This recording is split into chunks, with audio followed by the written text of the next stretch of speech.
Welcome to the Thrive Today podcast. I'm Natalie Bourne. I'm the media host for Thrive Today and the founder of Innovation Meets Leadership. We are a podcast for women who lead and believe. And today we are speaking with Michelle Hubert. Michelle has spent over 30 years in the financial services and insurance industry, helping business owners attain operational and leadership excellence. She's an author, an international speaker, specializing in developing leaders, building culture, and driving results. Welcome to the podcast, Michelle. Thanks so much for having me, Natalie. I'm honored to be with you. Well, I always love to take a look at the beautiful articles that are in our Thrive Today magazine. And you wrote one in this is our spring 2023 journal. And you talked about creating a life of professional freedom. And so we're going to kind of just dig in and talk about that today. This is an awesome article. I hope everyone will go back and look at it. But let's start out with the big question. What does it mean to have freedom in your professional life? Yeah, so I think for me personally, it's setting ourselves up to be successful and do the work that we love every single day. And I think oftentimes in our professional lives, and this is true, this leaks over to our personal lives as well, but the opposite of freedom is chaos, right?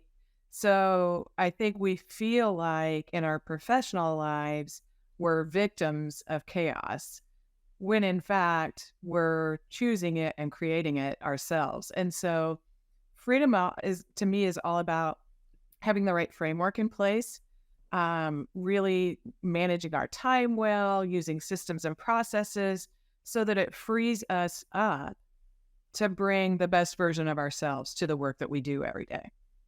That's really good. It's interesting just hearing you talk about how we're choosing things that we don't even realize we're choosing. I can remember being in a chaotic season with a coach of mine and talking to her, and she just paused and said, "Natalie, wherever you go, there you are." And I was like, "Oh, so you're saying I'm creating this chaos?" And as I stepped back and thought about it more, I'm like, she's right. Exactly. And so talk about how we can prioritize, I love the word intentions, right? Our professional intentions. When we do have many things, tasks, goals, all these different things vying for our attention and competing for our attention. Yeah. So we all, all of us, we all have 572 things to accomplish in a day, right? And, it's important that we're able to discern, to look at, all of those things that need to happen and to really pick out the top, maybe 3 that are the most important things that have to happen that day. And it's human nature. We have a tendency to look at that list of 572 things, and rather than go to the things that are the most important that have to happen that day, it's human nature for us to go to the things that we want to do. Oh, good. And that we're comfortable with and that we like doing, right? And so that holds us back from performing at a level that we should be performing at, because if we tackle those top 3 things that are the most important, everything else is going to work itself out. And we're going to perform at a whole new level. But it's recognizing, and I've had to recognize that in myself over the years. Like, are you hiding in the things that you love to do? Mm-hmm. Or are you really focusing on the things that are the most important to move you forward? Wow. When I hear you say that, I get that visual of you've seen everyone do it, but it's like the bowl or the vase, and how you're talking about putting these big items in first, which are really the things that direct your day and honestly direct your success. And then all the other things, right, then you can fill in the pebbles around it. Oftentimes we're dabbling in the pebbles all day and we're frustrated in the pebbles, but it's like you said, we're being drawn to the things we like to do. And then we have no margin for the things that we should be doing that actually create that predictable success. So talk a little bit more about that, because I have the t-shirt on that. I do definitely have, the areas where I feel strongest and most confident. And I like to procrastinate on the areas that, are the bigger things that I have to lift and move. Yeah. So I'm such a believer in show me your calendar and I'll tell you what's important to you. Mm-hmm. And it's exactly what you're saying. Are we getting the big rocks in first? And, I use my calendar to make sure that I'm doing the things that are the most important. Mm. Here we are, we're in August. Really soon, it's going to be annual planning time, and that's my very favorite time of the year. Um, and so when I think about, the goals that I want to reach in the upcoming year, and I'm a big believer of, the power of three. I think, the more we can narrow things down, the better. Because if we have too many priorities, we really don't have any. But to those top three priorities that we need to accomplish in the coming year, and then, as we develop those strategies that we're going to execute on, how do those things show up in our calendar? Oh, How are we managing our time around those things so that, like you said, the pebbles in the sand don't fill up all the time in our calendar and we don't have time to move things forward for the most important things. So for me, like, my calendar is one of my most important tools that I use to make sure that I'm focusing on the right things every minute of every day. well, I love how you took something very strategic, which is like annual planning, right? Trying to look at the entire year and saying, okay, let's break this up by quarter. Let's figure out what we're trying to accomplish, where we're trying to go. And you made it very practical. So, like, if I look at your annual plan and then I look at your calendar, you're asking that question, do those things align? And I feel like this is where most people, most organizations, most businesses fail, is that we do a great job of setting the year out, but then we do a terrible job of having it hit a very tactical level, which is what does Yeah. your calendar look like, and does it align back to that? That's been my experience, exactly, with that people have a tendency to do a good job with the planning, but then they don't pull the thread through the whole year. Yeah. And many years ago, I started with my annual planning. I get my goals are my priorities, and then develop my strategies, and then I actually put a calendar on my wall, like a wall calendar of the year, and I use sticky notes. Mhm. And I start putting in the things like what needs to happen when, how is this going to show up in the calendar? And then it's a very visual representation of, do I have the big rocks in first? Mm. And even on the personal side, even with family, like for me, like my love languages, it is time spent. So trips with family are very important to me. And so I get those, I can see my calendar and I'm like, okay, are those things in the calendar? Travel with my husband, with my sister, with my dad, with my kids, Yeah. all of those things. So that you can just tell, like, I'm so energized by that time of the year because I love putting it all together. And I love not just myself, but helping other people start a new year feeling like a rock star, feeling like you have such an amazing plan to execute on and you're ready to go. Well, you just said my love language, which is sticky notes. So, um, I love sticky notes, and I love the flexibility that they afford you, right? To be able to ideate, to move things around, but also to think visually. And stats show that, we process information 600 times faster when visual thinking is used. So the idea that, like, let's look at our life visually and let's start moving things around. I did a really fun long time ago with a company I used to work for, annual planning, where we put everyone's sticky notes on a piece of butcher paper, and we were in a hotel, so it wrapped from one end of the thing to the other. And we realized that we were trying to do 800 things in January. And so the visual idea of, like, oh, we can't do that. That makes no sense.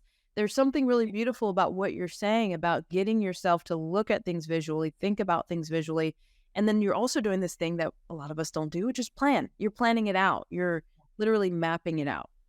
It's my favorite time of the year, and it feels very empowering to me to go through that process every year and feel like, okay, because, if we don't take control, then we feel out of control.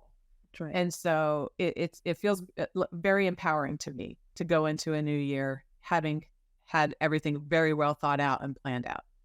And I feel like this is the gap where most people say, I don't know how to get started. Oftentimes in their mind, they do know the big rocks.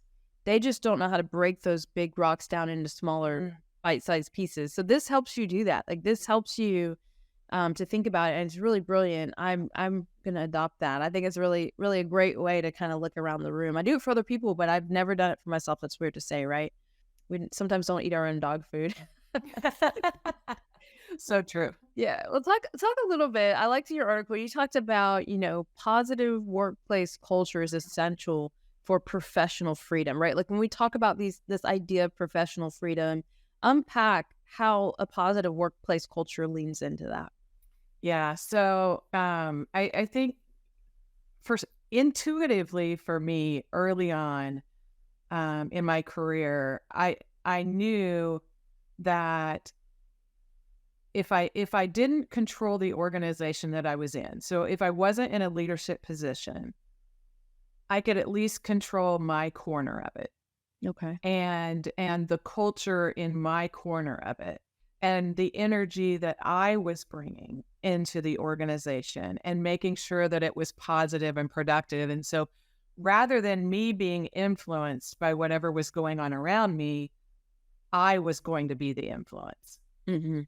to everybody else around me because I talk to people sometimes and they're challenged because they're in an organization where it's not the culture that they would like to build, right? Right. And I'm always like, lead right where you are.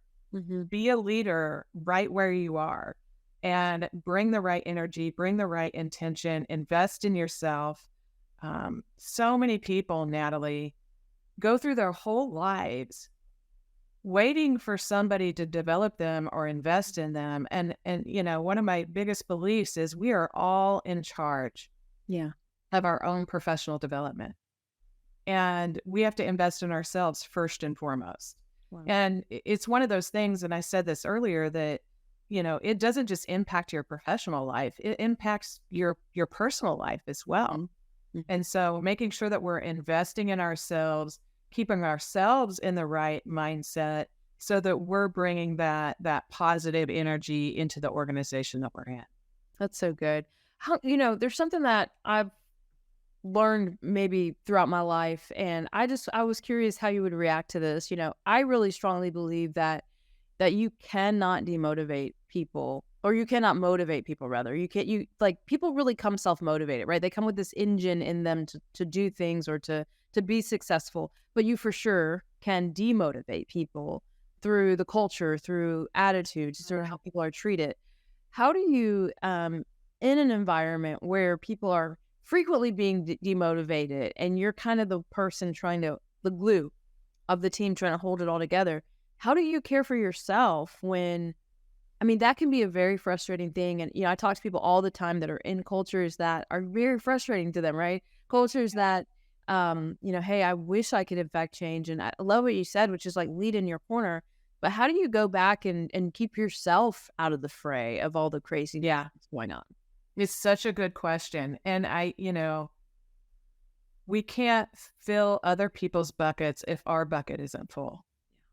And so it's investing in ourselves and making sure that we're careful what and who we're being influenced by. Mhm. So, what are you streaming? What are you reading? What are you listening to? And like I said, early on, I realized that I had a mentor tell me 25 years ago, your life will be the same 5 years from now, except for the books that you read and the people that you meet. Wow. And that has been true in my life. Mhm. And now it's not just the books you read, it's the podcasts you listen to. It's all of the things, right?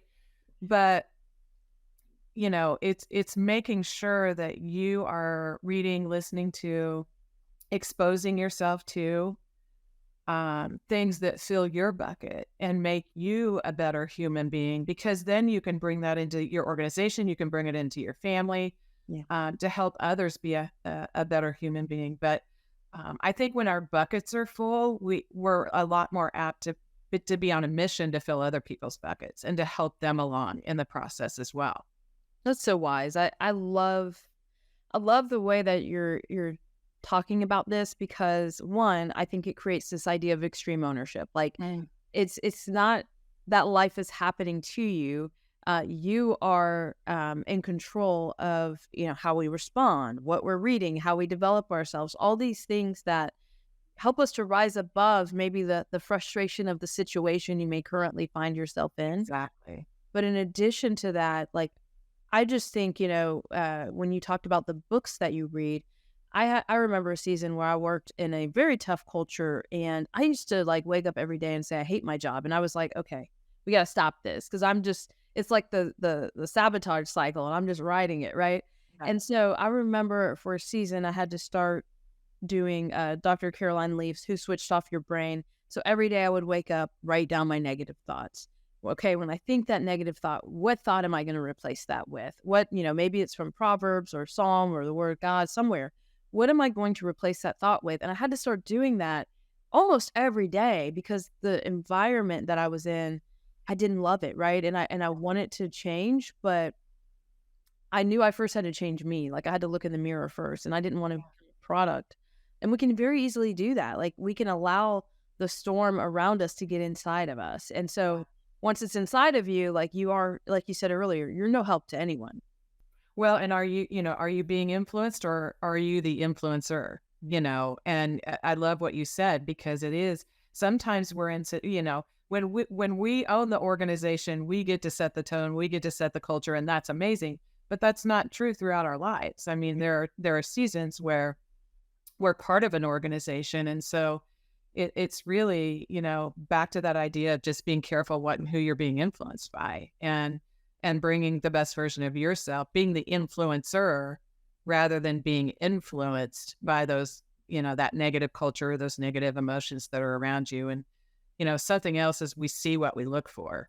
Mm. And so you know, if we're looking for all those challenges, frustrations, obstacles, they're everywhere, right? We're going to see them everywhere. But if we see opportunities and we're looking for the good, then we're going to see those things as well. And just to take it a step further at Global Leadership Summit, I'm trying to think who was the speaker that said this, but it just hit me at my core to take that thought of we see what we look for even a step further, we say what we see. So if we're looking for challenges, obstacles, negativity, that's what we're going to see. Right. And not only are we going to see it, we're going to say it. And even think about that. I mean, you've seen parents on the sidelines at a sporting event, looking for what their child isn't doing right or what they should be doing. And that's what they see. And that's what they say. Oh, that's so good. Yeah. That right there is something we need to just take a moment. And even I almost wonder, like, if we were to start documenting some of the things we say and we would actually look back at them, also what we say becomes seeds for our future. So true. And so that could be really terrifying if we are someone that is, prone to speak negatively, prone to find the negative constantly. And that's something I feel like that is something I really try hard is to watch my words, watch my language, watch what I speak over others, myself, Yes. and even situations. So I think there's something really brilliant here, a nugget for us to take with us in the way that we speak and what we look at, what we look for in every situation. Because when we do creep into that negative place, that's not a reflection of God's love and light. That's not what we're aiming for. Yeah. That's so good. It's all about what do you want to be known for? Mm, What do you want to be known absolutely. for? Well, Okay. and that's exactly right. And I think about legacy all the time, and legacy isn't what happens when we're gone; it's what happens when we leave the room. Oh, And that's so, really good. to your point, is it all day, every day? You Mhm. know, what are we leaving behind us, and is it that reflection of God's love and light? That's so good. Okay, I want to go back to a few planning questions that we can leave the ladies with today. So, I want to talk a little bit about um, clear objectives. You talk about this in the article. How do they play a role in creating this plan, right? This let's call it this master plan that we're going to create, especially as like you said, we're getting ready for believe it or not, we're halfway through 2023. I can't believe it. Yeah. We're barreling towards 2024. So we have the opportunity to start to think differently and to put some processes in place in the way that we think and the way we plan. And also just how do we set clear objectives for ourselves? Yeah. So I think, we can do the same things professionally that we do personally in our lives with our families as well. But first and foremost, it's getting it down to the few that really matter. And it's easy for us to get goal diffusion because there are a lot of things that we think that we should be doing.